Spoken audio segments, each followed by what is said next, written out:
Yes, the thing is that the business models are naturally going to evolve.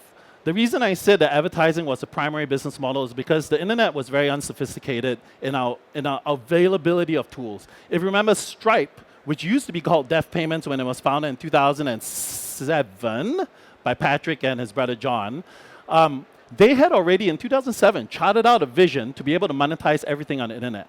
That took about 6 years to come to fruition.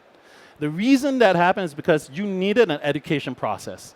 And until that could happen, the advertising model still dominated. That's 6 years of the advertising model dominating. But now we've got to the point where people are willing to spend on the internet. They're willing to put their credit card on the internet. They're actually understanding the value of their personal data on the internet. So the business models are naturally going to change. Now, AI, when I say AI is actually the death of traditional social media, is because in combination with artificial intelligence, which really is just machine learning and NLP, and I don't know why we use the term AI. Machine learning, NLP, and monetization models in a granular, discrete form on the internet is going to change the way individuals actually pay for services, and by effect, the type of information architecture that companies are going to start to build to gather that information. Now, most of the data right now that we are parsing through in order to feed these neural nets is, like I say, cognitive information. If I were to pull in now the quantum conversation, if you think about our intuitive self as a human body, right?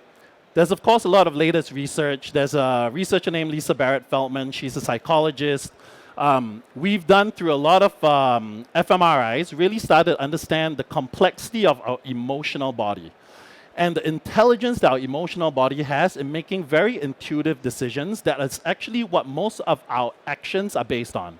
They're not cognitive, they're emotional. But all of these algorithms that we're actually driving products with in the AI world are all cognitive. So what we are missing as an industry at large is a vast corpora of data that's completely missing, which is information about our limbic system. And if I think about it, and this is a bold statement, but our limbic system, or intuitive Translated, self. you mean your heart. Yeah, our limbic system, or intuitive self, is basically a quantum computer overlaid with AI, right? And agency, the ability to actually take actions in this world.